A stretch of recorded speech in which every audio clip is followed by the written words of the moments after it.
This is purely a journalistic point of view. Nothing more has been said in this video other than that of which has been reported by various media sources and backed up with sources seen at the end of this video. On the night of the 10th of March 1993, around 12:20 am, Dino Bravo's wife Diane returned home from ballet lessons with their 6-year-old daughter to find her husband shot to death. Police would find no sign of forced entry or a struggle, deepening the mystery. Word quickly got out that Bravo had been murdered execution style. The crime remains unsolved to this day.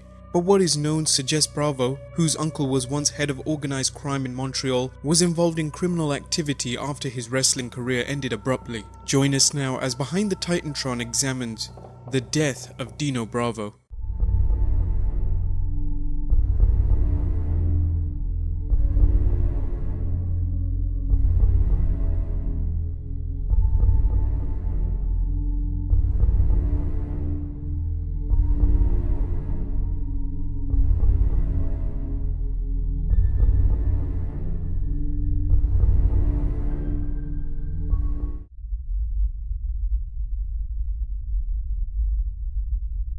Adolfo Bresciano began wrestling in the 1970s, taking the name of a former wrestler named Dino Bravo. The Dino Bravo of the 70s and early 80s looked different than the blonde muscle man in the WWF who competed in the late 80s and allied himself with Earthquake. While Bravo boasted a good physique, he was leaner and incorporated aerial maneuvers in his matches. With his good looks and attractive physique, Bravo was a good fit for the role of a babyface.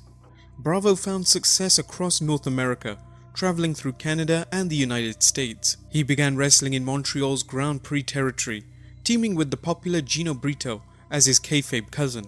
From there, Bravo traveled the territories, including Los Angeles and Jim Crockett Promotions.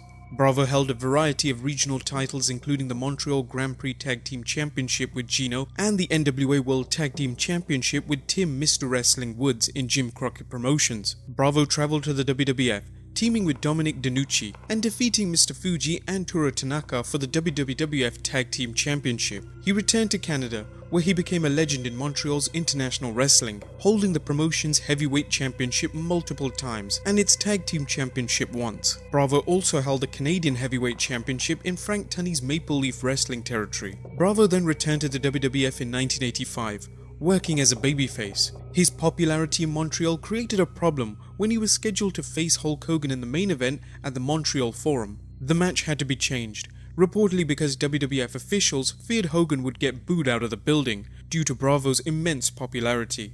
Bravo did not wrestle again for the WWF until October of that year. He returned with a radically different look, that of a bleach blonde muscle man who no longer relied on technical skills but utilized power moves instead. He now allied with heel manager Johnny V and his dream team of Greg Valentine and Brutus Beefcake. Bravo eventually turned to singles competition, participating in an angle at the first Royal Rumble where he claimed to break a bench press record of 715 pounds. Although the angle was meant to show Bravo as a cheat, lifting the weight with an assist from fellow heel Jesse the Body Ventura, Bravo was known as a legitimate strongman. Now billing himself as the world's strongest man, Bravo eventually teamed with the Earthquake, aiding Earthquake in his feud with Hulk Hogan in 1990. Around 1991, the WWF decided to release Dino Bravo. Rick Martel claims he tried to help the WWF keep Bravo. Dino tried to stay in the WWF, but he just couldn't. Vince didn't want to have him back. I remember I called Pat Patterson and I suggested that I team up with Dino, because I like Dino. I said, I'll take the bumps, and I'll do all the moving around, and he can do the strong stuff. I'm sure we can make it work, you know? He said no, we just think that Dino doesn't fit anymore in our plans. Commenting on Bravo's situation, Hacksaw Jim Duggan noted the level of competition in the WWF and how it only had about 100 wrestlers compared to the 1,000 in the NHL or NFL. Some reports indicate Bravo was kept for occasional appearances. His last known WWF match was at the UK Rampage 92 tour in Sheffield, England. Less than a year later, Bravo was found dead in his home with multiple gunshot wounds to his head and body.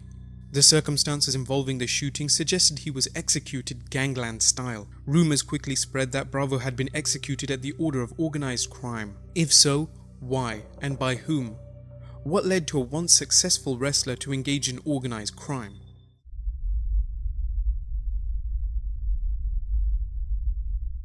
The WWF may have been finished with Dino Bravo, but why didn't he consider WCW? One story has it Bravo was not interested in relocating from his home outside Montreal, Quebec, as he wanted to keep his family there. Bravo found himself in a bind due to his lavish lifestyle and sudden loss of income. Bravo's colleague Rick Martel explains Bravo lived a lavish lifestyle. Dino had kind of painted himself in a corner. Dino liked the high lifestyle, he had a sports Mercedes, he had a big home, and suddenly wrestling was over. Dino couldn't be a 9-to-5 guy, he didn't have any business experience of any kind. Wrestling was his whole life, and back then WWF was the only game in town. So if he couldn't do it for the WWF, what could he do? Raymond Rougeau agrees, saying Dino made money, but he also liked to spend a lot of money. He didn't want to cut on his lifestyle. He notes Dino's godfather was involved in organized crime, so the chance for Bravo to enter that life would have been easy.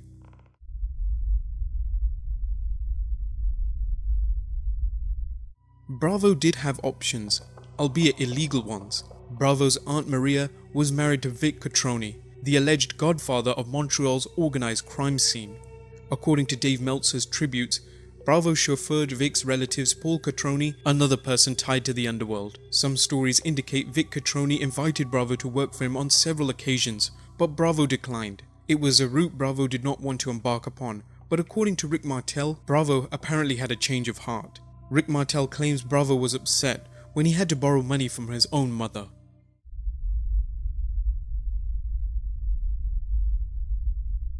Dino Bravo apparently became involved in the sale of contraband cigarettes. If so, he couldn't have entered the business at a better time. The illegal cigarette trade was beginning to boom in the early 90s, and everyone seemed to want a piece of the pie. According to a Canadian government report, the effects of tax policy on the contraband tobacco trade became particularly apparent in Canada in the late 80s and early 90s, when tobacco excise taxes were increased and subsequently rolled back. At the time, organized criminal outfits, along with some within the tobacco industry, recognized the substantial profits that could be made by sidestepping tax and regulatory requirements and selling tobacco products at a discount, i.e. tax-free. Trade in contraband cigarettes became prevalent, displacing lawful cigarette sales. In 1994, the federal government, unable to obstruct the black market trade, resolved to reduce tobacco excise taxes in order to weaken incentives to smuggle and distribute contraband cigarettes. The provinces followed suit shortly thereafter. By the late 1990s, the contraband market had receded substantially. According to Martel, Bravo's business was doing well, thanks in part to his fame as a wrestler. He went to see the Indians.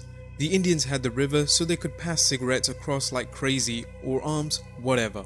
And the Indians were big wrestling fans, so when they saw Dino, they were like, oh man. They started dealing strictly with him, so Dino had the monopoly with the Indians. He started doing really well. After a while, the cigarette business was doing so great that the cocaine people started saying, hey, maybe there's some money in it for us too. So the big cocaine guy apparently went to see Dino and said, look, let me in on your cigarette deals, and I'll let you in on some cocaine deals. With big crime comes the potential for big money. Bravo is rumored to have embarked on the cocaine deal. However, somewhere, someone screwed up.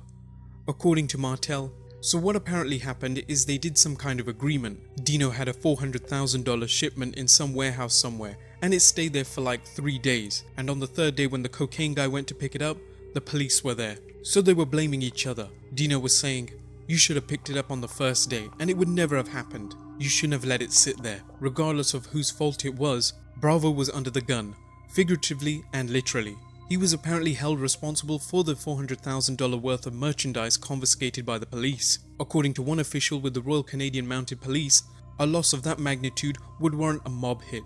At the time, Bravo's wife and daughter were out at ballet lessons. When they returned, Bravo's wife discovered her husband was dead, with the TV remote close at hand.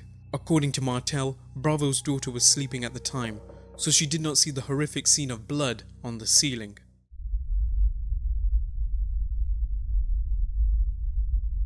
Someone murdered Dino Bravo, but there are very few clues as to what happened. Rick Martel notes the police believe it was someone Bravo knew, as there were no signs of forced entry or unusual footprints. It was snowing at the time. One theory is that someone close to Bravo watched the hockey game with him, then excused themselves to go to the bathroom. At some point, they shot Bravo from behind multiple times, killing him.